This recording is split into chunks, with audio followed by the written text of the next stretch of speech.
Hello everyone, Mr. Lipchick here, and our discussion for this segment is going to be federalism and politics. Federalism and public policy. Public policy is defined as a course of action a government takes in response to an issue or problem. It is a deliberate and conscious way of dealing with the issue that is usually stated openly.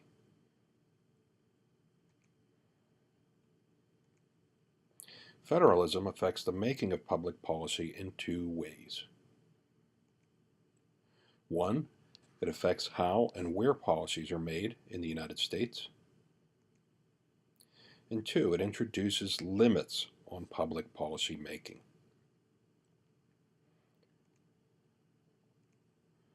Federalism encourages the development of new ideas in public policy.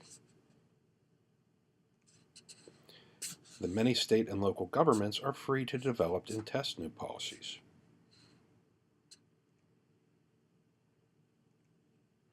Colorado developed the sunset laws, requiring periodic reviews of government agencies to see if they are still needed. Florida developed the Sunshine Law, prohibiting government officials from meeting in private. So the sunset laws, if the agency is no longer needed, they will eliminate it, and the Sunshine Laws allow you to attend public meetings.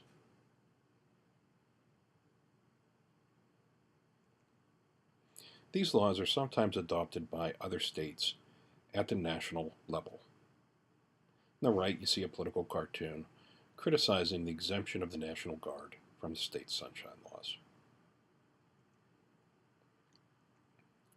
Sometimes public policy changes originate at the national level.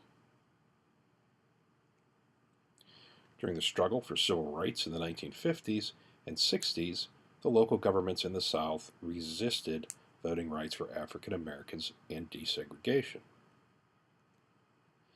The pressure from the national government was so powerful, however, that states and municipalities eventually changed their laws. On the right, you see Lyndon Johnson. Lyndon Johnson aggressively went after segregation and things like that. Federalism allows both political parties to win some victories within the system. If one party wins at the national level, the other might be able to win in the state houses.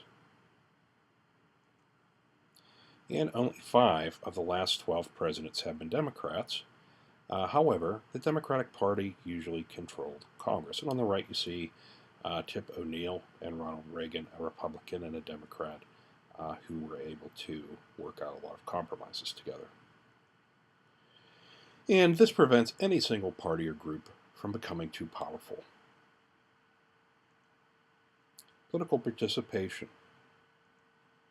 Federalism increases an individual's opportunities to participate in politics.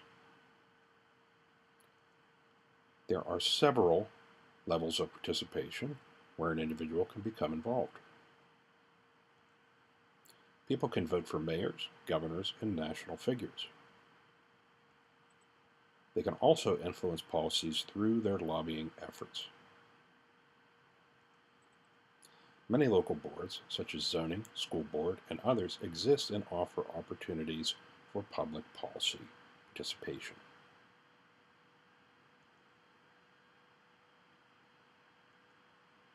Because national office seekers usually begin at the state or local level, political organizing in the U.S. is bottom-up, or grassroots, as they call it. It helps to maintain the democratic character of our elections. National office seekers must have support from all levels of society.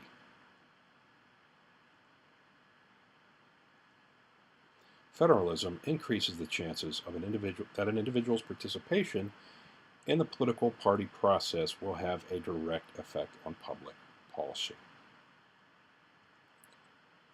People are more likely to become involved if they think their efforts will produce results. The increased chances of creating a direct effect on public policy encourages greater political participation among the electorate. To the right, you see a group of young people participating in politics. High unemployment for people under the age of 25 is getting them more involved politically. The federal bureaucracy. As federal programs began to expand in the 1930s, a need emerged for politicians who were also experts on complex problems addressed by these programs. Experts in finance, public health, and other areas had to be appointed to federal programs in order for them to succeed, and they were known as technocrats. Local and state officials developed closer relationships with the federal government through these technocrats. And there are differences among the states politically as a result of federalism. Because of the considerable freedom that states have in creating public policy, there are often great differences in their choices. These choices reflect traditional, cultural, and economic influences. For instance, if your state is rural or industrialized, will influence many of your choices in regards to economic policy. Some states have heavy taxation and strong government programs, while some do not tax heavily and provide only a minimum of government services. Direction of federalism. The general tendency has been for the balance of power to favor the national government. The Democratic Party has usually supported nationalist policies, while the Republican Party usually favors states' rights. Since the Congress has been equally split in recent years, legislation has reflected both positions. Telecommunications competition has been protected within the states by the national government. States have been given the responsibility also for their public welfare programs that were once administered by the federal government. That concludes our discussion on federalism and politics. Thank you for your participation, and I look forward to seeing you in the live lesson. Have a great day.